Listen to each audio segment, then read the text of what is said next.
Hello friends, my name is Neeraj Martolia. तो अभी तक हमने हाइड्रोलॉजी में 4 चैप्टर ख़त्म कर लिए हैं, जिसमें सबसे लास्ट में जो हमने भी ख़त्म किया वो है इन्फिल्ट्रेशन के बारे में। तो आज जो हमको चैप्टर करना है वो है चैप्टर नंबर 5, वो है स्ट्रीम फ्लो मेजरमेंट। ठीक है, हम जो स्ट्रीम होती है, जैसे कोई स्ट्रीम होती है, उसकी फ्लो को कैसे मेजर करते हैं। ठीक है, तो सबसे पहले हमको समझना पड़ेगा इसके बारे में कि स्ट्रीम क्या होता है। ठीक है, स्ट्रीम क्या होता है। ठीक है, स्ट्रीम क्या होता है। मानो कि ये कोई स्ट्रीम है। ठीक है, ये कोई स्ट्रीम है, जैसे कोई मान लो कोई नदी या कुछ है। ठीक है, उसके बारे में हम बात कर रहे हैं। तो ये समझ लो कोई स्ट्रीम है। ठीक है, ये यहाँ पे क्या हो रहा है, यहाँ पे फ्लो हो रहा है। ठीक है, कोई पानी यहाँ पे फ्लो हो रहा है। ठीक है, तो ये क्या है, इसका इनफ्लो पॉइंट है। ये यहाँ से इनफ्लो हो रहा है और यहाँ से बाहर निकल रहा है। ठीक है, ये हमने यहाँ पे सेक्शन काट लिया है। ठीक है, ये क्या कर लिया हमने, सेक्शन काट लिए हैं। ठीक है, ये हमने यहाँ पे क्या करे, सेक्शन काट लिए हैं। ठीक है, ये हमने सेक्शन काट लिए हैं। अब क्या होगा, थोड़ा ऊपर से मिटा देता हूँ, यहाँ पे थोड़ा मिटा देता हूँ। तो ये स्ट्रीम के बारे में पढ़ रहे हम। तो ये क्या होगा, हमने यहाँ पे आउटफ्लो है, यहाँ से पानी आ रहा है, ये फ्लो हो रहा है और यहाँ से पानी बाहर निकल रहा है। ठीक है, ये कोई हमारा स्ट्रीम है। ठीक है, हमने सेक्शन काट लिए इसमें। ठीक है, फिर क्या होगा कि मानो जैसे समझ लो ये गंगा रिवर है। ठीक है, ये हमारी क्या है, गंगा रिवर है। गंगा रिवर है। ठीक है, ये हमारी गंगा रिवर है। ठीक है, अब क्या होगा, इसकी ट्रिब्यूटरीज भी होंगी। ठीक है, इसकी सहायक नदियाँ भी होगी जो इसमें आके मिलती होगी। तो मानो ये कुछ इसकी सहायक नदियां हैं जो यहाँ पे से इसमें मिल रही है। ठीक है, यहाँ से भी होगी कुछ, इधर से भी आ रही होंगी, इधर से भी आ रही होंगी। ठीक है, ये क्या है, इसकी सहायक नदियां हैं। ठीक है, ये इसमें आके मिल जा रही होगी, फिर ये आगे को यहाँ से ट्रेवल कर रही होगी। ठीक है, अब ये क्या चीज़ जो बनाया, ये मैंने बनाया कि स्ट्रीम बनाया हुआ। ठीक है, ये एक स्ट्रीम बनाया हुआ है मैंने। ठीक है, ये इसकी सहायक नदियां हैं। ठीक है, अब क्या होगा, इसका कोई कैचमेंट एरिया होगा।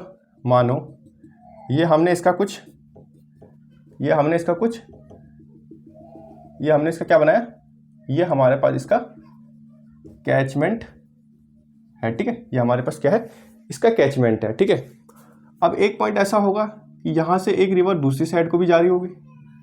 ठीक है, दूसरे कैचमेंट एरिया को भर रही होगी। तो ये पॉइंट जो होगा, इधर से कहीं इधर को जा रही होगी। तो ये पॉइंट होगा, ये पॉइंट होगा, ये मैंने आपको पहले बताया था, क्या होगा, रिज होगा। ये क्या होगा, ये पॉइंट हमारा रिज होगा। ठीक है, ये पॉइंट हमारा रिज होगा, ये पॉइंट हमारा रिज पॉइंट होगा। ठीक है, ये पॉइंट हमारा रिज होगा। अब क्या होगा कि जैसे हम लोग अपना घर वर बनाते हैं, तो वो कहाँ बनाते हैं, जहाँ पे पानी होता है उसके आसपास हम अपना घर बनाते हैं। ठीक है, तो क्या होगा, यहाँ पे हमारे घर बने होंगे। ठीक है, ये हमारे घर बने होंगे। कहाँ बनाते हैं हम घर, या कहीं भी कोई सिटी बसती है, कहाँ बसती है, किसी पानी के किनारे बसती है ना, किसी नदी के किनारे बसती है। ठीक है, ये हमारे कोई घर होंगे। ठीक है, ये घर वर हो गए हमारे, ये कैचमेंट एरियाज हो गए हमारे। ठीक है, ये कैचमेंट एरिया हो गया हमारा। ठीक है, अब क्या होगा कि मानो, ठीक है, अगर हमको इस गांव से इस गांव में जाना हो, इस गांव से इस गांव में जाना हो। ठीक है, एक बात को समझना, इस गांव से इस गांव में जाना हो तो हम क्या करेंगे, एक ब्रिज बनाएंगे, एक छोटा सा ब्रिज बनाएंगे, टेम्परेरी स्ट्रक्चर बनाएंगे या तो परमानेंट स्ट्रक्चर बनाएंगे, वो छोटा सा ब्रिज बनाएंगे। ठीक है, एक छोटा सा ब्रिज बनाएंगे। तो जब हम एक छोटा सा ब्रिज बनाएंगे, इसके ऊपर एक छोटा सा ब्रिज बनाएंगे दूसरे गांव में जाने के लिए, तो क्या करेंगे, हम इस पूरे कैचमेंट एरिया को लेंगे, हम इस पूरे कैचमेंट एरिया को नहीं लेंगे। क्यों, अगर ये कैचमेंट एरिया इतना बड़ा है, ठीक है, अगर हम इसको मान के इसकी डिज़ाइन करते हैं, इसको मान के इस ब्रिज की डिज़ाइन करते हैं, तो ये क्या होगा, ये बहुत कॉस्टली हो जाएगा, ठीक है, ये बहुत कॉस्टली हो जाएगा ये ब्रिज। ठीक है, तो हम क्या करेंगे, हम कुछ इसके आसपास कुछ क्या करेंगे, कैचमेंट बाउंड्री बना लेंगे, एक कैचमेंट बाउंड्री बना लेंगे।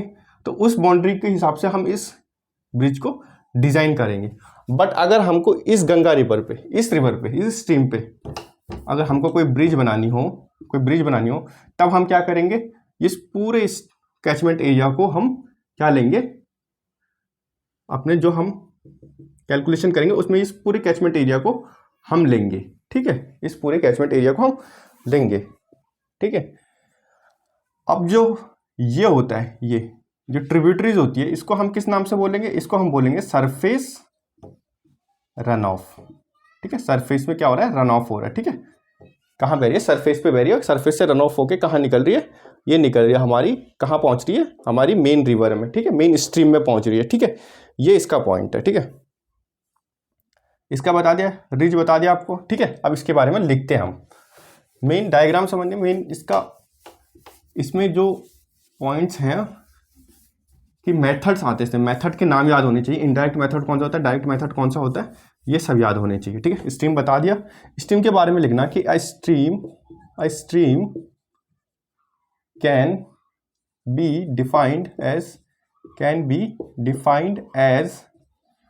Defined as a flow channel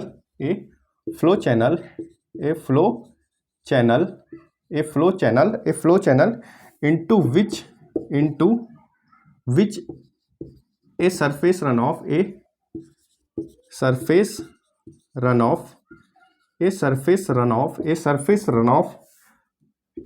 runoff from a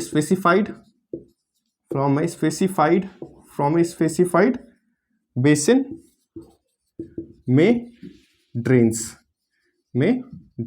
मैंने बताया था आपको कि क्या था, ये हमारे पास कोई फ्लो चैनल था, ठीक है। ये हमारे पास क्या था नीचे, मैंने बताया था आपको ये क्या फ्लो चैनल्स हैं। तो क्या हुआ, ये फ्लो चैनल्स बना लिया हमने, ये फ्लो चैनल बना लिया हमने, स्ट्रीम बोल दिया इसको हमने, ठीक है। फ्लो चैनल बना लिया। ये इसका क्या था, इनफ्लो था, यहाँ से पानी अंदर आ रहा था, यहाँ से पानी बाहर निकल रहा था, यह हमारा आउटफ्लो हो गया, ठीक है। अब यहाँ पे क्या थी, ट्रिब्यूटरीज थी, है ना, ट्रिब्यूटरीज थी, ये हमारी ट्रिब्यूटरीज थी, ठीक है। तो जो ये ट्रिब्यूटरीज थी जो इस पानी में मिल रही थी, उसको हमने क्या बोला, उसको हमने बोला था सरफेस रन ऑफ, उसको हमने क्या बोला था, सरफेस रन ऑफ। तो यही बोला, a stream can be defined as a flow channel into which, जो सरफेस रन ऑफ है इसमें आके मिल जाती है, उसको हम क्या कहते हैं, स्ट्रीम बोलते हैं, ठीक है। स्ट्रीम बोलते हैं, ठीक है, उसको हम स्ट्रीम बोलते हैं, ठीक है। यही था इसका पॉइंट, ठीक है। इसके बाद हमने स्ट्रीम पढ़ लिया। स्ट्रीम के बाद हमारे पास है क्लासिफिकेशंस ऑफ स्ट्रीम, ठीक है। ये जरा इंपॉर्टेंट है, इसको याद रखना, क्लासिफिकेशंस ऑफ स्ट्रीम्स, ठीक है। क्लासिफिकेशन ऑफ स्ट्रीम, हमने स्ट्रीम को क्लासीफाई किया कितने पॉइंट में, हमने स्ट्रीम को क्लासीफाइड किया 5 पॉइंट में, ठीक है, 5 जगह हम, ठीक है। अब हमने लिखना है क्लासिफिकेशन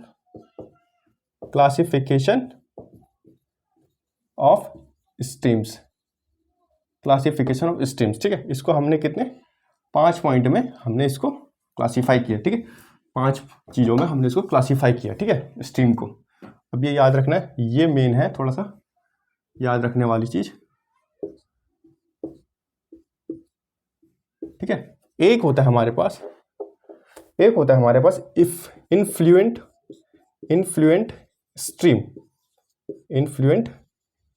एक होता है हमारे पास इन्फ्लुएंट स्ट्रीम, एक होता है हमारे पास इफ्लुएंट स्ट्रीम, ठीक है। एक होता है हमारे पास इफ्लुएंट स्ट्रीम, ठीक है। एक होता है हमारे पास इन्फ्लुएंट स्ट्रीम, एक होता है हमारे पास इफ्लुएंट स्ट्रीम, एक होता है हमारे पास इंटरमिटेंट स्ट्रीम, ठीक है। एक होता है हमारे पास इंटरमिटेंट स्ट्रीम, एक होता है हमारे पास इफेमेरियल स्ट्रीम, और एक होता है हमारे पास पेरिनियल स्ट्रीम, ठीक है, पेरिनियल स्ट्रीम, ठीक है। अब इसके बारे में बताता हूँ। अब मान के चलो, ठीक है, मान के चलो ये हमारे पास क्या है, हमारे पास ग्राउंड लेवल, ठीक है। ये क्या हमारे पास ग्राउंड लेवल, ठीक है, ये हमारे पास ग्राउंड लेवल है। यहाँ नीचे से ये क्या है हमारे पास ग्राउंड वाटर टेबल, ठीक है। ये ग्राउंड वाटर टेबल है हमारे नीचे, और ऊपर क्या हमारा ग्राउंड लेवल है, ठीक है। क्या होगा, ठीक है, ये ग्राउंड वाटर टेबल है हमारे पास, ठीक है। ऊपर वाला क्या है हमारे पास ग्राउंड लेवल है, नीचे वाला ग्राउंड टेबल, ठीक है। ये हमारा कुछ रिवर है, ये स्ट्रीम है। क्या होगा, यहाँ से पानी, ये हमारा कोई लेक है समझ लो, ये यहाँ से पानी क्या होगा, जो ये पानी है, वो ग्राउंड लेवल पे जो पानी है वो क्या करेगा, वो चार्ज करेगा, किसको करेगा, ग्राउंड वाटर टेबल में। ये पानी कहाँ जाएगा, ग्राउंड वाटर टेबल में चले जाएगा। तो जो पानी ग्राउंड वाटर टेबल को चार्ज करेगा, जो पानी ग्राउंड वाटर टेबल को चार्ज करेगा, ठीक है, याद रखना, जो भी पानी है ग्राउंड वाटर टेबल को चार्ज करेगा, उसको क्या बोलते हैं हम, उसको बोलते हैं हम इन्फ्लुएंट स्ट्रीम। जो भी पानी ग्राउंड वाटर टेबल को चार्ज करेगा उसको क्या बोलेंगे, पानी यहाँ आके मिल जाएगा तो इसकी स्टोरेज बढ़ जाएगी, तो इसको क्या बोलेंगे, इसको बोलेंगे हम इन्फ्लुएंट स्ट्रीम। अब कंडीशन ये आया, अब दूसरी कंडीशन ये आई, इसमें आगे बढ़ा देता हूँ कि ग्राउंड वाटर टेबल में पानी भर गया, ठीक है, बहुत ज़्यादा पानी भर गया, तो वो क्या हो गया, वो पानी अब क्या हो गया, ग्राउंड लेवल से ऊपर हो गया, ग्राउंड लेवल से ऊपर हो गया, ठीक है, ग्राउंड लेवल से ऊपर हो गया। यहाँ पूरा पानी भरा हुआ है, ठीक है। अब क्या बोल रहा है, ये क्या हमारे पास, ये हमारे पास ग्राउंड वाटर टेबल है, ठीक है। अब क्या हुआ कि इफ्लुएंट स्ट्रक्चर मतलब कि जो पानी ग्राउंड वाटर टेबल को चार्ज करता है, भरता है, जो भी पानी ग्राउंड वाटर टेबल को चार्ज करता है उसको क्या कहते हैं हम, इन्फ्लुएंट स्ट्रीम कहते हैं, ठीक है। अब क्या हुआ, एक पॉइंट ऐसा आया कि पानी बहुत ज़्यादा भर गया, बहुत ज़्यादा पानी भर गया, तो क्या हुआ, ग्राउंड वाटर टेबल हमारा ग्राउंड लेवल से ऊपर आ गया, ठीक है, ग्राउंड लेवल से ऊपर आ गया हमारा, ठीक है, ग्राउंड लेवल से ऊपर आ गया, ठीक है, ग्राउंड लेवल से पानी ऊपर आ गया, तो क्या हुआ, ग्राउंड वाटर टेबल हमारा ऊपर चला गया, ठीक है। अब जो ये ग्राउंड वाटर टेबल है, जो इसका पानी ग्राउंड लेवल को चार्ज करेगा, ग्राउंड लेवल को फिल करेगा, उसको क्या कहते हैं हम, ये जो पानी अब ग्राउंड लेवल को चार्ज करेगा, उसको क्या बोलेंगे हम, उसको बोलेंगे हम इफ्लुएंट स्ट्रीम, ठीक है, उसको क्या बोलेंगे हम, इफ्लुएंट स्ट्रीम कहेंगे, ठीक है, उसको क्या कहेंगे हम, इफ्लुएंट स्ट्रीम कहेंगे, ठीक है, ठीक है, इफ्लुएंट स्ट्रीम। एक और चीज़ होता है, जैसे मानो ये पेड़ है, यहाँ पे कोई रन ऑफ हो रहा है, ये जो रन ऑफ हो रहा है, ये पानी का जो रन ऑफ हो रहा है, इस रन ऑफ को क्या कहते हैं, इसको बोलते हैं ओवरलैंड फ्लो, ठीक है, ओवरलैंड फ्लो कहते हैं, ठीक है, ओवरलैंड फ्लो बोलते हैं, सरफेस रन ऑफ बोलते हैं, बात एक ही है, ठीक है, मैंने बताया, ठीक है। इफ्लुएंट और इफ्लुएंट के बारे में बताया कि इन्फ्लुएंट स्ट्रीम वो होता है जब ग्राउंड वाटर लेवल में, जो जैसे मान लो ये रिवर है, ये रिवर जब ग्राउंड वाटर टेबल को चार्ज करेगा, उसको भरेगा, तो उसको बोलेंगे हम इन्फ्लुएंट स्ट्रीम। और जब इफ्लुएंट स्ट्रीम क्या होगा कि एक ऐसी कंडीशन आई हमारे पास कि जब क्या हुआ कि ग्राउंड वाटर टेबल बहुत ऊपर तक भर गया और वो क्या हो गया, ग्राउंड लेवल से भी ऊपर चला गया, तब क्या होगा, जो तब क्या होगा, जो ये ग्राउंड वाटर टेबल में वो चार्ज करेगा हमारा किसको, ग्राउंड लेवल को चार्ज करेगा, तब उसको क्या बोलेंगे हम, इफ्लुएंट स्ट्रीम बोलेंगे, ठीक है, तब उसको हम क्या बोलेंगे, इफ्लुएंट स्ट्रीम बोलेंगे, ठीक है। अब इसके बाद आगे आता है हमारे पास इंटरमिटेंट स्ट्रीम क्या होता है, ठीक है, इंटरमिटेंट स्ट्रीम क्या होता है। अब इंटरमिटेंट स्ट्रीम के बारे में बताता हूँ आपको। इंटरमिटेंट स्ट्रीम होता है, फिर आता है intermittent stream,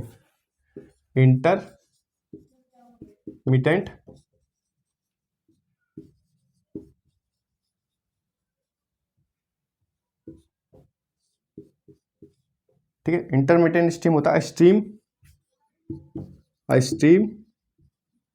can B treated as influent for some period and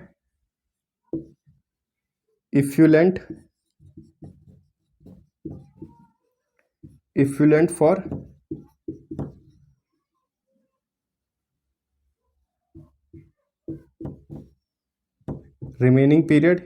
for remaining period is classified as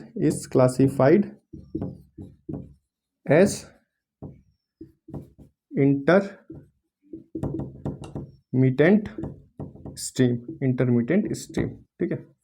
क्या बोल रहा है, इंटरमिटेंट स्ट्रीम के बारे में क्या बोल रहा है कि एक ऐसा स्ट्रीम जो कि दोनों की तरह, इन्फ्लुएंट की तरह, इफ्लुएंट की तरह वर्क करता है, ठीक है। कब, अब याद देखना कि एक स्ट्रीम है वो कैसे ट्रीट कर रहा है, इन्फ्लुएंट सम पीरियड के लिए। इन्फ्लुएंट क्या होता है, जब ग्राउंड लेवल जो रिवर होती है ग्राउंड वाटर टेबल को हमारे चार्ज करती है, ठीक है।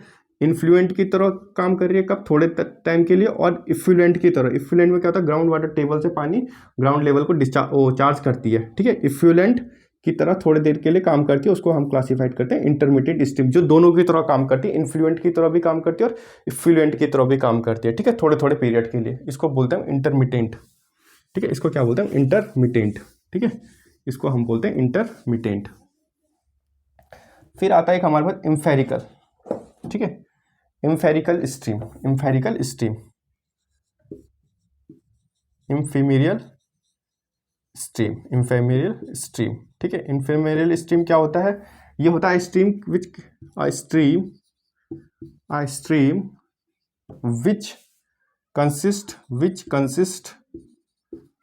consist water only in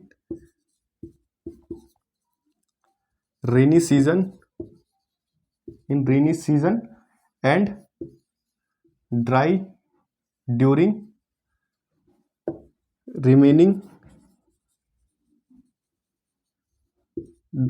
remaining period is classified as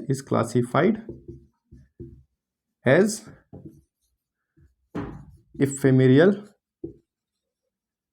stream।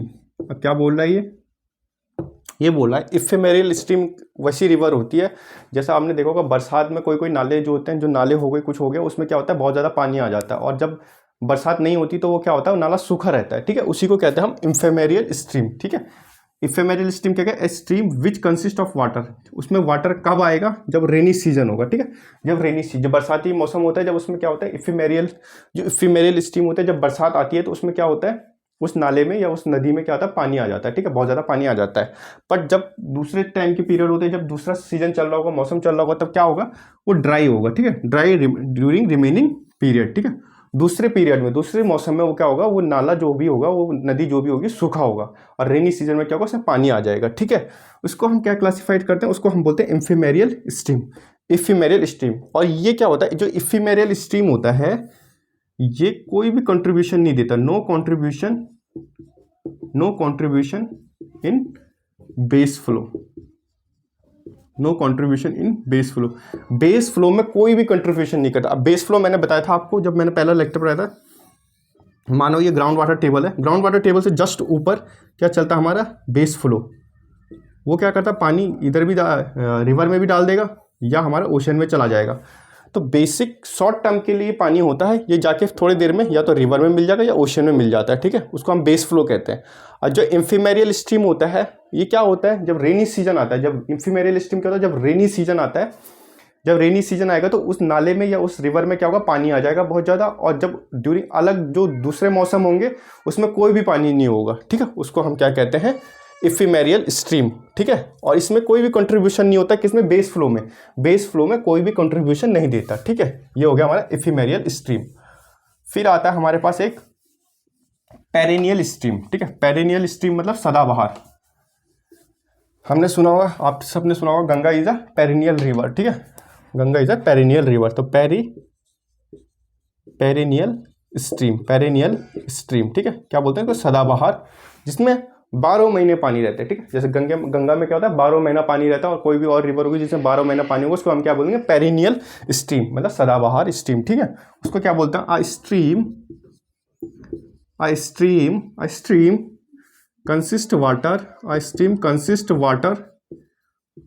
Consist water through out the year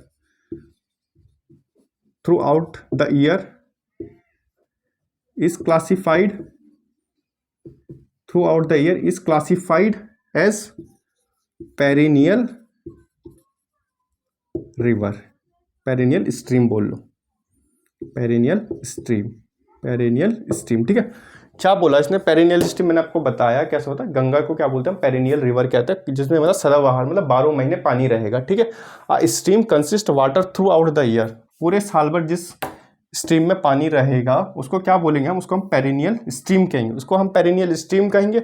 और जो पेरेनियल स्ट्रीम होता है ये क्या करता है, कंट्रीब्यूट करता है किसमें, कंट्रीब्यूट करता है बेस फ्लो में, ठीक है, बेस फ्लो में कंट्रीब्यूट करता है, ठीक है, बेस फ्लो में पानी बनने का काम करता है कौन, पेरेनियल रिवर, ठीक है, पेरेनियल रिवर। अब आता है हमारे पास procedure to find stream discharge, ठीक है, ये लिख लिया होगा आपने, इन्फ्लुएंट, इफ्लुएंट, इंटरमिटेंट, इन्फीमेरियल और पेरेनियल, ठीक है। इन्फ्लुएंट मैंने बता दिया, जो ग्राउंड लेवल से ग्राउंड वाटर टेबल को चार्ज करता है उसको इन्फ्लुएंट कहते हैं। ग्राउंड वाटर टेबल से ग्राउंड लेवल को हम चार्ज कर रहे हैं, इफ्लुएंट स्ट्रीम कहेंगे। इंटरमिटेंट स्ट्रीम जो दोनों की तरह इन्फ्लुएंट और इफ्लुएंट की तरह काम करते हैं थोड़े थोड़े पीरियड के लिए, उसको इंटरमिटेंट कहते हैं। इन्फीमेरियल स्ट्रीम क्या होता है, जब रेनी सीजन होगा तो उस नदी नाले में पानी आ जाएगा, बाकी के सीजन वो क्या होगा, सूखा पड़ा रहेगा। और पेरिनियल स्ट्रीम जिसमें 12 महीने पानी रहेगा। ये बेस फ्लो में इन्फीमेरियल, ये याद रखना, इन्फीमेरियल क्या होता है, बेस फ्लो में कोई भी कंट्रीब्यूशन नहीं देता। पेरिनियल क्या कहता है, बेस फ्लो में हमारा कंट्रीब्यूशन देता है, ठीक है। अब इसके बाद आ गया हमारे पास, ये क्लासिफिकेशंस पढ़ लिया हमने। इसके बाद आता है हमारे पास प्रोसीजर टू फाइंड, इसके बाद आता है हमारे पास procedure to find stream discharge, ठीक है, टू फाइंड स्ट्रीम डिस्चार्ज, ठीक है। अब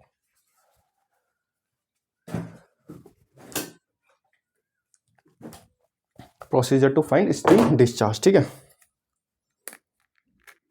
इसके लिए हमको सबसे पहले पढ़ना पड़ेगा कि स्टेज क्या होता है, ठीक है। स्टेज क्या होता है, तो स्टेज क्या होता है हमारे पास,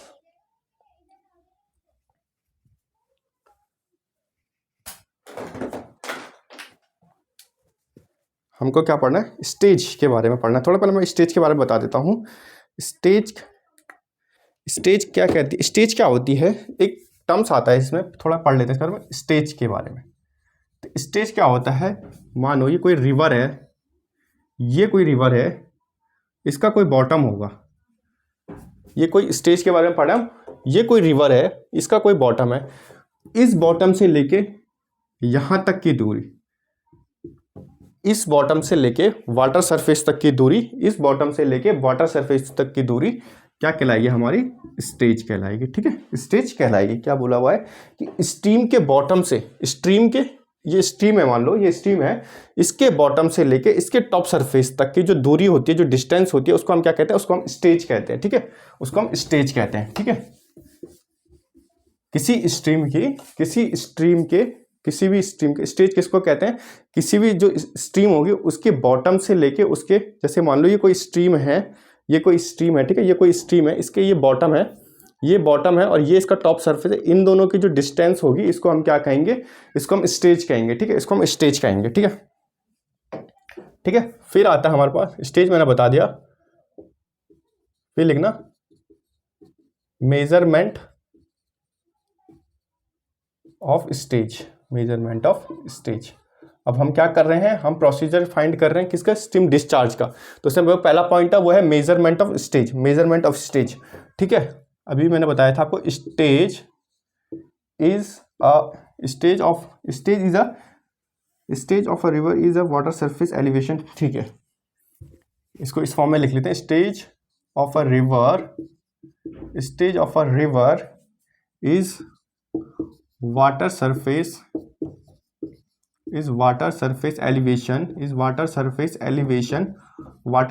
elevation measured above the datum,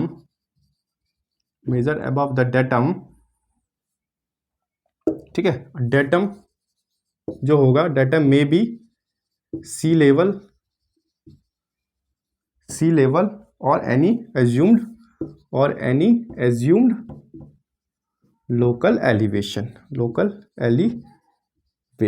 ठीक है। क्या बोला उसने, अगर इसको हम सिंपल हिंदी भाषा में पढ़ें, ठीक, अगर हम इसको सिंपल में भाषा में पढ़ें तो ये, इसमें तो किताबों में थोड़ा घुमा के लिखा रहता है, इसमें किताबों में लिखा हुआ है कि stage of the river is a water surface elevation, ठीक है। स्टेज क्या होता है, रिवर की वाटर सरफेस एलिवेशन होता है, कहाँ पे, अबव द डेटम। मेजर्ड कहाँ से करता है, अबव द डेटम। अब वो डेटम कुछ भी हो सकता है, वो डेटम को हम सी लेवल भी ले सकते हैं या लोकल एलिवेशन भी ले सकते हैं हम, ठीक है। कोई लोकल एलिवेशन मान के चल लेते हैं हम, जैसे लोकल एलिवेशन मान लो कि हम कोई जगह की, ये कोई जगह है, अगर हमने यहाँ पे कोई एक एलिवेशन माना हुआ है, ठीक है, ये हो गया हमारा मीन सी लेवल, ठीक है, एक मीन सी लेवल होगा। एक हमने किसी लोकल जगह, जैसे हमारा कोई मतलब हिल एरिया, ठीक, कोई भी हिल एरिया, तो हिल एरिया में कहीं पे बोर्ड बना होगा कि समुद्री तल से, तो समुद्री तल से मतलब समुद्री तल से यहाँ तक की दूरी को बताता है, क्या होता है वो बताएगा समुद्री तल वाला। एक होता है कि ये एलिवेशन से इतना ऊपर है, तो कोई लोकल, उस जगह पे कोई लोकल एलिवेशन हमने एज्यूम कर रखा होगा और उससे उसकी दूरी बताएगा, तो वो क्या होगा, लोकल एलिवेशन होगा। और जो मीन सी लेवल से बताएगा उसको क्या बोलेगा, वो समुद्री सतह से इतनी दूरी की ऊंचाई पर है, ठीक है। ये होता है हमारा मीन सी लेवल और ये होता है एलिवेशन। तो इसमें क्या कहा गया है कि जो भी हम क्या करेंगे, मेजर करेंगे above the datum, above the datum हम मेजर करेंगे। और डेटम कुछ भी मान सकते हैं हम, या तो सी लेवल मान के चल लेंगे या तो हम कोई लोकल एलिवेशन मान के चल लेंगे, ठीक है। ये लिखा हुआ है, ठीक है। अब इसके आगे इतना समझ आ गया आपको। सिंपल याद रखना आपने कि जो भी स्ट्रीम होगी उसके बॉटम से उसके टॉप सरफेस की जो दूरी होगी उसको हम स्टेज कहते हैं, ठीक है, ठीक है। अब इसमें आगे लिखना, वो लिख गया होगा, उसके आगे लिखना the process of measurement of stage, the process of measurement of stage, the process of measurement of stage, the process of measurement of stage, the process of measurement of stage, the process of measurement of stage is called gauging, ठीक है, is called gauging, ठीक है। सही से लिख देता हूँ,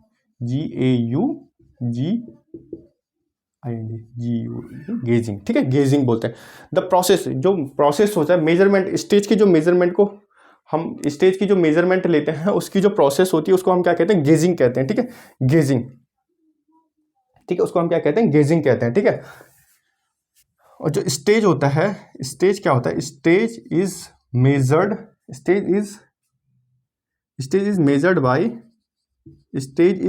bye, ठीक है।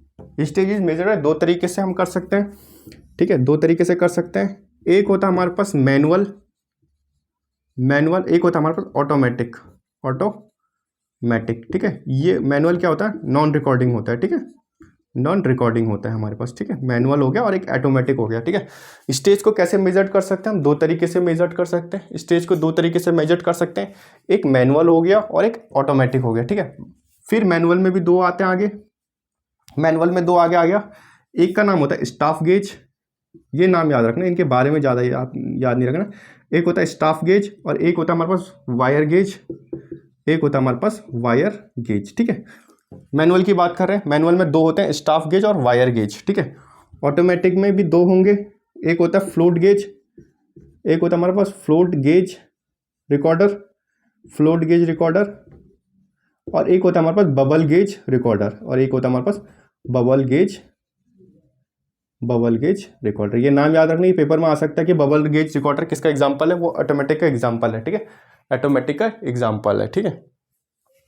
जो पेपर में आएगा इनके बारे में जानने की कोई जरूरत नहीं। स्टाफ मैं बता देता हूँ, स्टाफ गेज में क्या होता है। स्टाफ गेज में क्या होता है, जैसे कोई हमारा ब्रिज बना रहेगा, ठीक है, कोई ब्रिज बना रहेगा, इसके पेयर्स होंगे या अबुटमेंट होंगे, तो उसमें क्या करते हैं हम, या तो उसके ऊपर हम मार्किंग कर देते हैं, या तो क्या करेंगे हम एक लकड़ी का वुडन का डंडा लगा देंगे वहाँ पे, ठीक है। जैसे आपने कहीं पे देखा होगा, दिल्ली में देखा होगा, यमुना नदी के किनारे पे देखा होगा, हमने क्या कर रखा होगा, एक लकड़ी का बना लगा रखा होगा, उसमें हमने यहाँ पे मार्किंग की होगी। तो ये बताता है हमको कि पानी कितना ऊपर है इस बार, ठीक है, या कितना नीचे। यहाँ पे कोई एक हाई फ्लड लेवल भी होगा कि पानी इतने से ऊपर आ गया, तो बताते हैं ना, न्यूज़ में बताते हैं कि हाई फ्लड लेवल से पानी 2 mm या 3 mm ऊपर हो गया।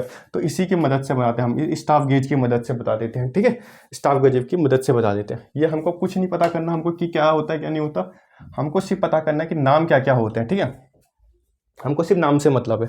तो मेजरमेंट ऑफ स्टेज की बात की हमने, तो the process of measurement of stage, जो प्रोसेस होती है स्टेज की मेजरमेंट की, उसको हम क्या कहते हैं, गेजिंग कहते हैं। ये याद रखना हमको कि प्रोसेस की मेजरमेंट ऑफ स्टेज की प्रोसेस को हम क्या कहते हैं, गेजिंग कहते हैं। Stage is measured by, stage कैसे मेजर्ड होता है, दो तरीके से। स्टेज कैसे मेजर्ड होता है, दो तरीके से, एक मैनुअल होता है और एक ऑटोमेटिक होता है। मैनुअल को हम नॉन रिकॉर्डिंग भी कहते हैं, मैनुअल भी दो टाइप के होते हैं, एक स्टाफ गेज होता है, एक वायर गेज होता है। मैनुअल दो टाइप के होते हैं, एक स्टाफ होता है और एक वायर गेज होता है, ठीक है। फिर आता है हमारे पास ऑटोमेटिक आता है, ठीक है। स्टेज के मेजर के में दूसरा पॉइंट आता है हमारे पास ऑटोमेटिक भी दो टाइप के होते हैं, एक फ्लोट गेज होता है, फ्लोट गेज रिकॉर्डर होता है, एक बबल गेज रिकॉर्डर होता है, ठीक है, एक बबल गेज रिकॉर्डर होता है। ये हमको याद रखना है। फिर उसके बाद आता है हमारे पास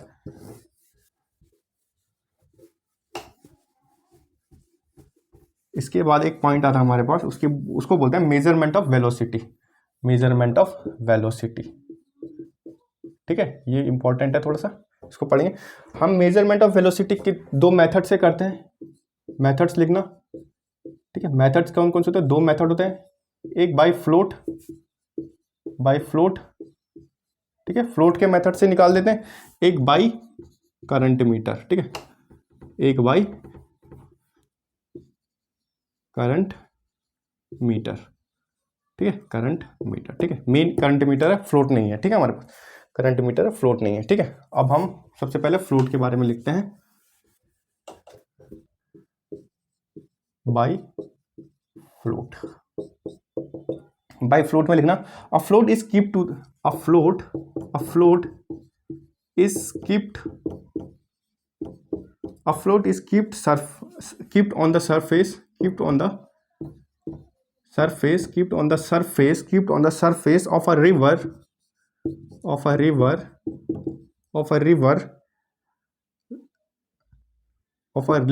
ठीक है, a float is kept on the surface of a river, ठीक है। अब क्या होगा, क्या अब हम कुछ मान के चलते हैं, हम माने लेट अस कंसीडर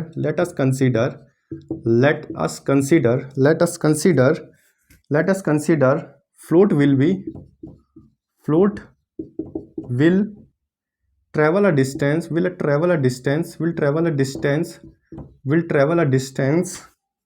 of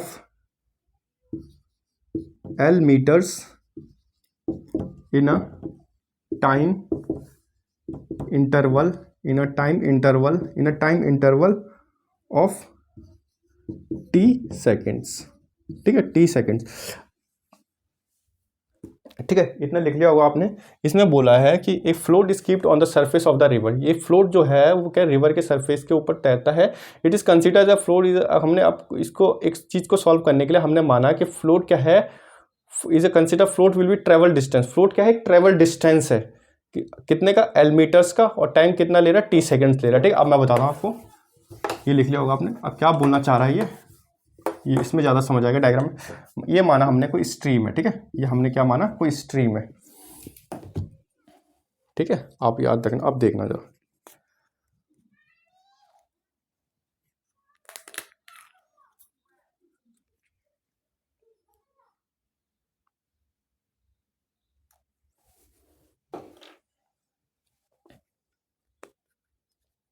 ठीक है, क्या वो फ्लोट है। अब मैं बताता हूँ आपको फ्लोट क्या होता है। ये कोई स्ट्रीम है, ठीक है, ये कोई स्ट्रीम है, यहाँ से इनफ्लो है, यहाँ से आउटफ्लो हो रहा है, ठीक है, ठीक है, ये कोई स्ट्रीम है, यहाँ से इनफ्लो है, यहाँ से इनफ्लो है, यहाँ से आउटफ्लो हो रहा है हमारा, यहाँ से आउटफ्लो हो रहा है, ठीक है, यहाँ से इनफ्लो, यहाँ से आउटफ्लो। अब क्या चीज़, मानो ये चीज़ यहाँ पे थी, ठीक है, ये चीज़ अभी कुछ टाइम पहले अभी यहाँ पे थी, ठीक है, अभी यहाँ पे है, ठीक है, कोई चीज़ है, ये फ्लोट है, ये अभी यहाँ पे है, ठीक है, ये मानो कुछ भी चीज़ मान लो, ये चीज़ अभी यहाँ पे है। अब देखो, अगर हम एग्जाम्पल लेके, एक माचिस की डब्बी है, माचिस की डब्बी होता है पानी के ऊपर तैरती है, ठीक है, माचिस की डब्बी है, ये यहाँ पे है अभी, ठीक है, फर्स्ट टाइम पे यहाँ पे है, ठीक है, यहाँ पे है, तो क्या होगा, यहाँ पे टाइम कितना है, 0।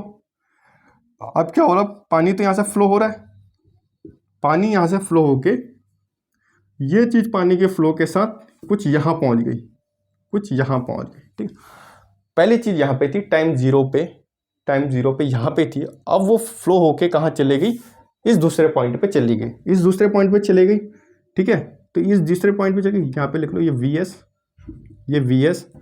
अब क्या हो गया, यहाँ पे चले गए, तो यहाँ पे टाइम कितना आ गया, 1 आ गया। टाइम क्या हो गया हमारे पास, कुछ टी सेकंड का टाइम ले लिया इसने, ठीक है, टाइम क्या होगा, कुछ 1 सेकंड या 2 सेकंड, या हम सीधा टी सेकंड ले लेते हैं, टी सेकंड का टाइम ले लिया किसी चीज़ ने, यहाँ से, उस माचिस के डब्बे ने यहाँ से यहाँ तक के ट्रेवल को, इसको क्या बोलेंगे हम, एल बोलेंगे। कितना ट्रेवल किया, एल लेंथ का ट्रेवल किया, ये जो एल लेंथ का जो ये ट्रेवल किया, उसी को हम क्या कहते हैं, फ्लोट कहते हैं, ठीक है, उसी को हम फ्लोट कहते हैं, ठीक है। जो ये वी एस है, ये क्या हमारे पास, ये हमारे पास सरफेस वेलोसिटी है, ठीक है, उस सरफेस की कितनी वेलोसिटी है वो उस हिसाब से कि ये यहाँ से यहाँ पहुँच रहा है, ठीक है, तो उसको हम लिखेंगे this surface velocity of river, surface velocity of river is given by Vs equals to L upon T metre per second, ठीक है, टी मीटर पर सेकेंड, ठीक है। लेंथ किस में होगी, मीटर में होगी, और टाइम किस में होगा, सेकंड में होगा। अब मैं आपको फिर से बता देता हूँ कि फ्लोट क्या होगा। मानो ये कोई रिवर है हमारे पास, ये कोई स्ट्रीम है हमारे पास, ये कोई स्ट्रीम है। अब क्या हुआ, यहाँ से इनफ्लो पानी आ रहा है और यहाँ से पानी निकल रहा है, ठीक है। और किसी t0 टाइम पे मानो ये माचिस की डब्बी हमारे यहाँ पे थी, ठीक है, ये माचिस की डब्बी यहाँ पे थी। अब क्या हुआ, यहाँ पे से तो पानी आ रहा है ना, तो ये यहीं पे तो रहेगी नहीं, ये यहाँ से क्या होगा, फ्लो होते हुए ये यहाँ से बहते हुए यहाँ चले जाएगी, दूसरे पॉइंट पे चले जाएगी, किसी दूसरे लोकेशन पे चली जाएगी। तो उसने वहाँ से पॉइंट ए से लेके पॉइंट बी पे जाने तक का कुछ तो टाइम लिया होगा। तो वो टाइम क्या है हमारे पास, टी सेकेंड है, ठीक है, टी सेकेंड है, टी सेकेंड। अब फिर क्या हो गया, जो पहले पॉइंट से लेके दूसरे पॉइंट तक पहुंचने की जो दूरी है उसको हमने एल ले लिया। तो यही है हमारे पास कि सरफेस वेलोसिटी, ये जो वी एस है वो सरफेस वेलोसिटी है ऑफ द रिवर की, वो कितना होगा, L by T, L by T, ठीक है। इतने लेंथ जाने में इतना टाइम लिया, वो होगा हमारे पास सरफेस वेलोसिटी, वो क्या होगा हमारे पास, सरफेस वेलोसिटी, ठीक है। ये समझ आ गया होगा आपको। फिर आता है हमारे पास करंट मीटर का लॉजिक, जो मेन है, ठीक है। अगर आ गया हमारे पास कि मेजरमेंट ऑफ वेलोसिटी क्या है, कौन सी है इनमें से, तो क्या लगाना है, करंट मीटर, ठीक है। वेलोसिटी को कैसे मेजर करते हैं हम, करंट मीटर से, ठीक है, ये याद रखना हमको, ज़्यादा करंट मीटर को लेना है, ठीक है। तो हमारे पास क्या आ गया, करंट मीटर, ये याद रखना आपको, करंट मीटर। वैसे इसके बारे में पूछेगा नहीं, बट फिर भी मैं लिखा देता हूँ कि this instrument is commonly used for, this instrument is commonly used for measuring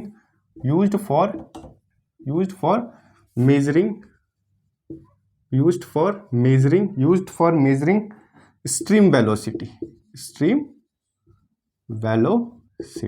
याद रखना है कि अगर हमारे पास पूछ लिया कि स्टीम की वेलोसिटी को कैसे मेजर करते हैं हम, अब वहाँ पे कोई भी अलग सा दिया होगा, एक करंट मीटर जो होगा, हमको करंट मीटर याद रखना, ठीक है। फ्लोट भी याद रखना, फ्लोट कई बार क्या होगा कि करंट मीटर हटा देगा, फ्लोट लिख देगा, तो फ्लोट भी याद रखना और करंट मीटर भी याद रखना, स्ट्रीम वेलोसिटी, ठीक है। Consist of a rotating elements,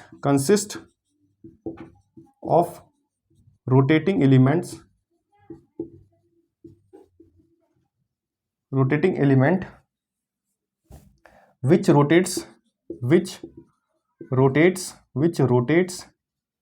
due to the reaction of stream current. The rotating element rotates with the rotating element rotates with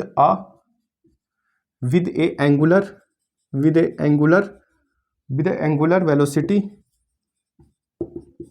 which is proportional to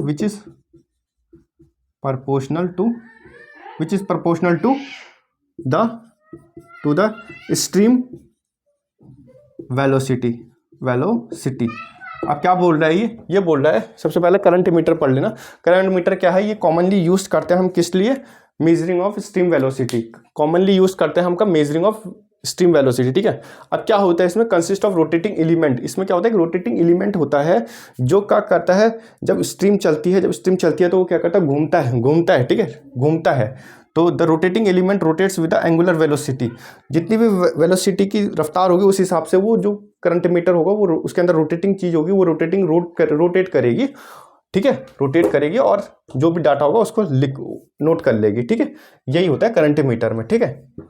ये हमको याद नहीं करना, इसके से कोई मतलब नहीं है हमको, ठीक है। इस चीज से कोई मतलब नहीं कि रोटेटिंग ड्रम होता है या कुछ होता है, ये सब कुछ हमको नहीं लिखना, हमको सिर्फ जो याद करना है ये इंपॉर्टेंट है, क्या इंपॉर्टेंट है, this instrument is commonly use for measuring stream velocity को मेजर करने के लिए कॉमनली कौन सा यूज करते हैं हम, करंट मीटर यूज करते हैं, ठीक है। अब इसमें क्या होता है, करंट मीटर में टाइप्स होते हैं, ठीक है, टाइप्स होते हैं, इनके बारे में कुछ जानने की जरूरत नहीं है, बस नाम याद होना चाहिए। एक होता है हॉरिजॉन्टल एक्सिस मीटर,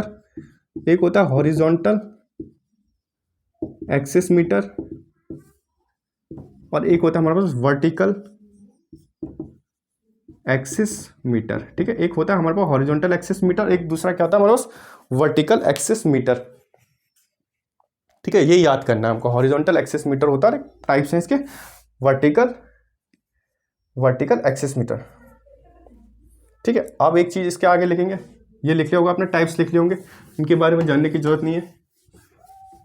स्ट्रीम की वेलोसिटी निकालने के लिए सबसे ज़्यादा क्या इसको यूज़ करते हैं हम, करंट मीटर को याद कर, करंट मीटर को यूज़ करते हैं हम। ठीक है, अब लिखना, नोट लिखना, ये भी याद रखने वाली चीज़ है कि current meter method is commonly used for measuring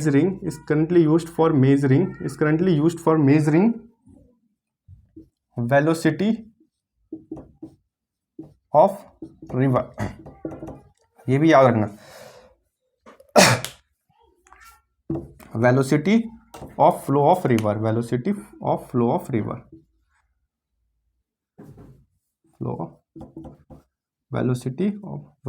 flow of a river या velocity of a flow of a river. ठीक है, करंट मीटर मेथड का हम यूज कहाँ पे भी करते हैं, वेलोसिटी ऑफ रिवर का, वेलोसिटी ऑफ रिवर के लिए, velocity of flow of river के लिए भी हम करंट मीटर का यूज करते हैं। ठीक है, ये याद रखना। इसमें एक फॉर्मूला बनता है कि V equals to ANS plus B। ठीक है, ये बनता है एक फॉर्मूला, ये याद रखना, V equals to ANS plus B। ठीक है, V फॉर वेलोसिटी, जो A और B है वो क्या हमारे पास कांस्टेंट है, कोई कांस्टेंट वैल्यू होगी इनकी। ठीक है, कांस्टेंट्स हैं। और NS क्या है, number of revolution. Current meter के अंदर क्या लगा होगा, एक चीज होगी जो रोटेट करती है, जैसे पानी चलेगा वो रोटेट करेगी, घूमेगी। ठीक है, तो नंबर ऑफ रेवोल्यूशन पर सेकंड में वो कितने बार रोटेट कर रही है। ठीक है, उससे हम क्या निकाल लेंगे, velocity of flow of river निकाल देंगे, स्ट्रीम की वेलोसिटी निकाल लेंगे हम। ठीक है, ये हो गया हमारे पास V equals to ANS plus B। V for velocity, A और B क्या हमारे पास कांस्टेंट है, NS क्या है, नंबर ऑफ रेवोल्यूशन पर सेकंड में कितने बार वो रोटेट कर रहा है। ठीक है, ये हो गया हमारे पास। आप इसके बाद लिखना, ये फॉर्मूले के बाद लिखना नोट करके एक और, कि velocity distribution in the vertical section,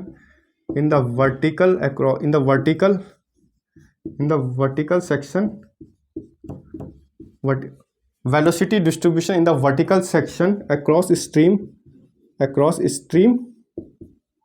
is logarithmic।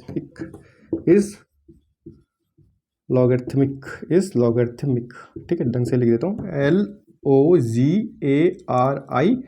LOGARITHMIC, logarithmic. ठीक है, जो वेलोसिटी डिस्ट्रीब्यूशन होता है वर्टिकल सेक्शन में अक्रॉस द स्ट्रीम, वो क्या होता है, लॉगरिथमिक। ठीक है, ये याद रखना, ये आ सकता है कि velocity distribution in the vertical section across the stream is logarithmic. ठीक है, लॉगरिथमिक होता है। ठीक है, ये याद रख लेना। इसके बाद आता है हमारे पास कि various method of velocity measurement, method of velocity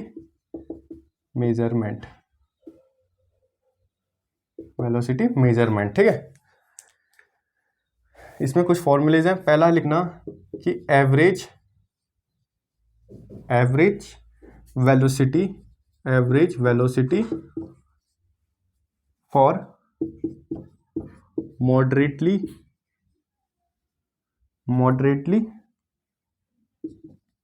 deep stream. मतलब अगर हम किसी भी एक ऐसी स्ट्रीम जो मॉडरेटली डीप है, मतलब थोड़ा बहुत, ज़्यादा नहीं, बहुत ज़्यादा गहरा नहीं, थोड़ा बहुत गहरा है, अगर उसकी एवरेज वेलोसिटी निकालनी हो, अगर हमको उसकी एवरेज वेलोसिटी निकालनी हो किसकी, जो थोड़ा बहुत ही गहरा स्ट्रीम हो या रिवर बोल दो, स्ट्रीम बोल दो, बात एक ही है। अगर उसका हमको निकालना होगा एवरेज वेलोसिटी, वो कैसे निकलेगा, वो निकलेगा हमारा V 0.2D plus V 0.8D upon 2। ये याद रख लेना। हमको कुछ भी पता नहीं करना क्या V होता है क्या D होता है, सिर्फ ये याद रखना V bar equals to V 0.2d plus v 0.8d upon 2। ये कब यूज़ करना है? जब हमको एवरेज वेलोसिटी निकालनी हो किसकी, मॉडरेटली डीप स्ट्रीम, जो थोड़ा बहुत मीडियम गहरा पानी हो उसका एवरेज वेलोसिटी निकालनी हो, तो क्या लगाएंगे formula, v bar equals to v 0.2d plus v 0.8d upon 2। ठीक है, ये हो गया हमारा एवरेज स्ट्रीम का। इसके बाद अगर हमको एवरेज वेलोसिटी निकालनी हो, एवरेज वेलोसिटी निकालनी हो किसकी, शैलो डेप्थ स्ट्रीम की, शैलो डेप्थ स्ट्रीम की, शैलो डेप्थ स्ट्रीम की ऑफ डेप्थ, कहाँ तक डेप्थ हो उसकी, 3 मीटर की। शैलो मतलब कम गहरा, ठीक है, डीप मतलब ज़्यादा गहरा, शैलो मतलब कम गहरा। शैलो मतलब लंबाई और जो उसकी चौड़ाई और गहराई होगी बराबर समांतर होती है, तो उसको जो हम शैलो कहते हैं, और ज़्यादा गहरा नहीं होता है। ठीक है, शैलो मतलब ज़्यादा गहरा नहीं होता। और क्या है कि अगर हमको एवरेज वेलोसिटी निकालनी हो किसकी, शैलो डेप्थ मतलब कम गहरे वाले पानी की, कहाँ तक की डेप्थ हो उसकी, अगर 3 मीटर तक की डेप्थ हो, 3 मीटर तक की डेप्थ हो, तो उसमें हम निकालते हैं, उसका फॉर्मूला होता है v bar equals to v 0.6d। ठीक है, 0.6d, ये याद रखना, ये इंपॉर्टेंट है कि अगर एवरेज वेलोसिटी निकालनी हो हमको किसकी, शैलो डेप्थ की, कितनी हो, शैलो डेप्थ कितनी तक, 3 मीटर तक, तो उसका फॉर्मूला क्या बनेगा, v bar equals to v 0.6d। जो इससे पहले वाला था वो क्या था हमारे पास, मॉडरेट डीप स्ट्रीम था। ठीक है, कम गहरा वाला, कम गहरा, ज़्यादा भी गहरा नहीं और कम गहरा भी नहीं, मतलब कम गहरा भी नहीं और ज़्यादा भी नहीं, मतलब मॉडरेट बीच का। तो उसका जो हमारा फॉर्मूला था वो v bar equals to v 0.2d plus v 0.8d upon 2 था। ठीक है, ये याद रखना, और ये वाला याद रखना कि एवरेज वेलोसिटी शैलो डेप्थ कब तक, 3 मीटर तक के लिए v bar equals to v 0.6d, v 0.6d। ठीक है, v 0.6d। ठीक है, याद रखना। अब इसके बाद आ गया, ये फॉर्मूले याद रखने आते हैं। In a river having flood flow, अगर किसी रिवर में फ्लड आ जाए तब क्या करेंगे, the river having flood flow. ठीक है, तब क्या करेंगे, तब जो v बार निकलेगा, जो वेलोसिटी मेजरमेंट करेंगे वो फॉर्मूला होगा k into V S, surface velocity into के वी बार। ठीक है, ये याद रख लेना। ठीक है, अब क्या है कि जो पेपर में पूछा जाता है, तीसरा वाला तो ये पूछा नहीं जाएगा, बट ये दो ऊपर के जो मैंने बताए, शैलो डेप्थ और उसका मॉडरेटली डेप्थ का, डीप डेप्थ का, उसको याद रख लेना। ठीक है, फिर एक बार दोबारा से बता देता हूँ, बनाता हूँ। अगर पूछ ले मॉडरेट डीप स्ट्रीम का पूछ ले, मॉडरेट डीप स्ट्रीम का पूछ ले। ठीक है, अगर मॉडरेट डीप स्ट्रीम का पूछ ले हमसे, अगर मॉडरेट डीप स्ट्रीम का पूछ ले हमसे, ठीक है, अगर मॉडरेट डीप स्ट्रीम का पूछ ले हमसे, तो क्या करेंगे हम, मॉडरेट डीप स्ट्रीम का हमको पता है क्या होता है, v bar equals to v 0.2d plus v 0.8d upon 2। ठीक है, अपॉन 2। अगर हमसे शैलो डेप्थ का पूछ लिया, शैलो डेप्थ का कब तक, अप टू 3 मीटर तक का डेप्थ है, तो उसका क्या होगा, v bar equals to v 0.6d। ये याद रख लेना, ये भी याद रख लेना। ये क्या है, ये है एवरेज वेलोसिटी। ठीक है, एवरेज वेलोसिटी निकालने का। ठीक है, अब क्या होता है, ये याद रख लेना। फिर उसके बाद क्या होता है, हमसे पेपर में पूछा जाता है कि कौन सी चीज़ हमारी डायरेक्ट मेथड है और कौन सी चीज़ हमारी इनडायरेक्ट मेथड है। ठीक है, ये चीज़ बहुत पूछी जाती है एग्जाम में। ये हमसे सर्वे सुर में भी पूछी जाएगी कि कौन सी चीज़ इनडायरेक्ट है, कौन सी डायरेक्ट है। ठीक है, जैसे हैंड लेवल मेथड होता है या ग्राफिकल मेथड, सर्वे की बात करो, हैंड लेवल मेथड हो गया, ग्राफिकल मेथड हो गया, तो ये हमारे क्या होते हैं, डायरेक्ट मेथड होते हैं। ठीक है, और जैसे हमसे कुछ और पूछ लिया, स्क्वायर मेथड पूछ लिया हमसे, या ग्रिड मेथड पूछ लिया, क्रॉस सेक्शनल मेथड पूछ लिया, या रेडियल लाइन मेथड पूछ लिया, सर्वे की बात करो, तो वो क्या होता है हमारे पास, वो इनडायरेक्ट मेथड होते हैं हमारे पास। ठीक है, वो याद रखने हमने सारे, ये इनडायरेक्ट डायरेक्ट मेथड यही पूछे जाएंगे। तो ये लिखना हमारे उसमें ये बात कर रहे हैं हम डिस्चार्ज की, ठीक है, डिस्चार्ज की। अब हमने करना है मेजरमेंट ऑफ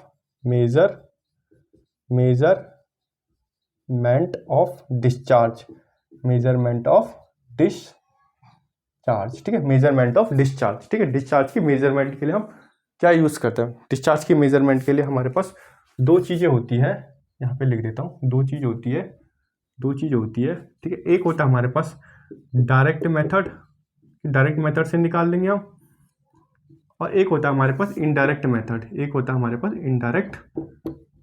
इनडायरेक्ट मेथड, ठीक है। एक होता है हमारे पास डायरेक्ट मेथड और एक होता है हमारे पास इनडायरेक्ट मेथड, ठीक है। तो हम डायरेक्ट मेथड में आता है हमारे पास एरिया वेलोसिटी मेथड, इसके बारे में, ठीक है, इनके बारे में जानने की, पढ़ने की कोई भी जरूरत नहीं, सिर्फ हमको नाम याद होना चाहिए कि डायरेक्ट मेथड में कौन से आता है और इनडायरेक्ट मेथड में कौन से आते हैं, ठीक है। तो पहला डायरेक्ट मेथड में कौन सा आ गया? एरिया वेलोसिटी मेथड आ गया। दूसरा आ गया हमारे पास मूविंग बोट मेथड,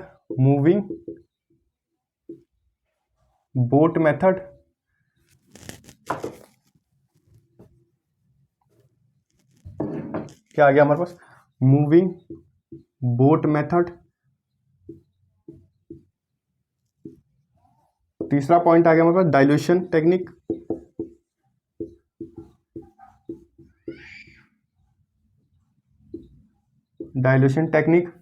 चौथा आ गया हमारे पास electromagnetic method.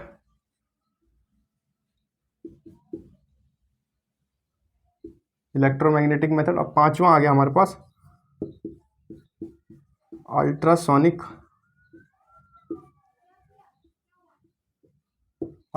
Method. Direct method में कौन कौन सा होता है? एक एरिया वेलोसिटी मेथड होता है, मूविंग बोट मेथड होता है, डायलेशन टेक्निक होता है, इलेक्ट्रोमैग्नेटिक मेथड होता है और अल्ट्रासोनिक मेथड होता है, ठीक है। दूसरा आ गया हमारे पास इनडायरेक्ट मेथड में होता है फ्लो मेजरिंग स्ट्रक्चर, ठीक है, फ्लो मेजरिंग स्ट्रक्चर। इसमें क्या करते हैं हम? छोटे छोटे वियर्स बना लेते हैं, कुछ चीज़ें बना लेते हैं, उससे हम क्या करते हैं? फ्लो को मेजर्स कर लेते हैं, ठीक है। फ्लो मेजरिंग स्ट्रक्चर्स हो गया, ये पढ़ना नहीं है हमको, इसके बारे में बस याद होना चाहिए कि इनडायरेक्ट मेथड में कौन सा होता है? Flow measuring structure. और बी होता है हमारे पास स्लोप एरिया मेथड, ठीक है। ये याद रखना कि डायरेक्ट में कौन सा होता है? एरिया वेलोसिटी मेथड डायरेक्ट हो गया, मूविंग बोट मेथड हो गया, डाइल्यूशन टेक्निक हो गया, इलेक्ट्रोमैग्नेटिक मेथड हो गया, अल्ट्रासोनिक मेथड हो गया। ये सारे क्या हो गया हमारे पास? डायरेक्ट मेथड हो गया। और इनडायरेक्ट मेथड क्या हो गया हमारे पास? फ्लो मेजरिंग स्ट्रक्चर बना के हम फ्लो की मेजरमेंट कर लेंगे, उसको इनडायरेक्ट मेथड हो गया। और एक स्लोप एरिया मेथड होता है, उससे हम क्या करते हैं? इनडायरेक्ट मेथड निकाल देते हैं, ठीक है। हम जो स्लोप एरिया मेथड होता है, ये पूछ सकता है कि जो स्लोप एरिया मेथड होता है, जो इसमें डिस्चार्ज, इसमें लिखना इन दिस मेथड, जो ये मेथड है, in this method slope area method की वी फाइंड द डिस्चार्ज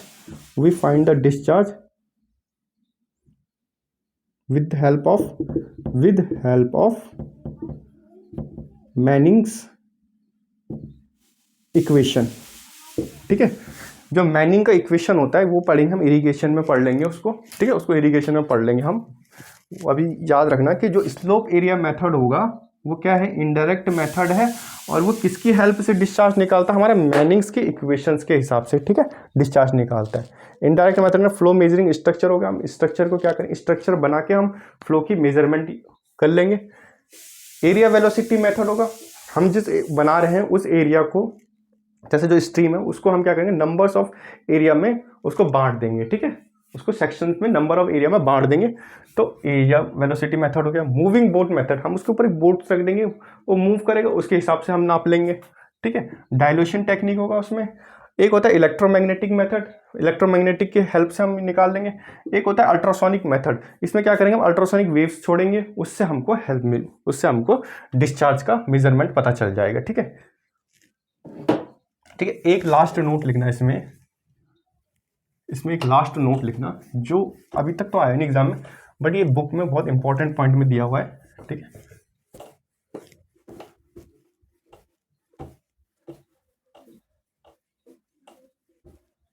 ठीक है, जब मैं मेडिसिन में पढ़ता था उस टाइम पे दिया हुआ था, ये हमारे नोट्स में है। तो ये लिखा हुआ है नोट पॉइंट कि पिगमाईमीटर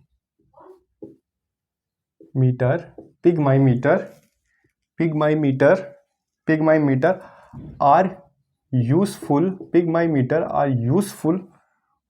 in measuring pygmymeter are useful in measuring small velocity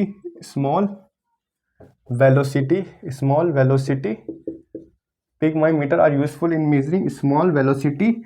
They have the cup diameter of 5 centimetre, ठीक है, 5 सेंटीमीटर, ठीक है। अब क्या बोला इसने कि एक पिगमाईमीटर है, ये किस लिए यूजफुल करते हैं, जहां पे स्मॉल वेलोसिटी होगी, स्मॉल वेलोसिटी को मेजर करने के लिए, स्मॉल वेलोसिटी को अगर कैसे पेपर में आ गया कि स्मॉल वेलोसिटी को मेजर करने के लिए कौन सा यूज करते हैं हम, वो होता है पिगमाईमीटर, ठीक है। और अगर हमसे जैसे पेपर में पूछा कि पिगमाईमीटर का डायमीटर कितना होता है, उसकी जो कप होती है उसकी डायमीटर कितनी होती है, 5 सेंटीमीटर की होती है, ठीक है। तो फ्रेंड आज हमारा स्ट्रीम फ्लो मेजरमेंट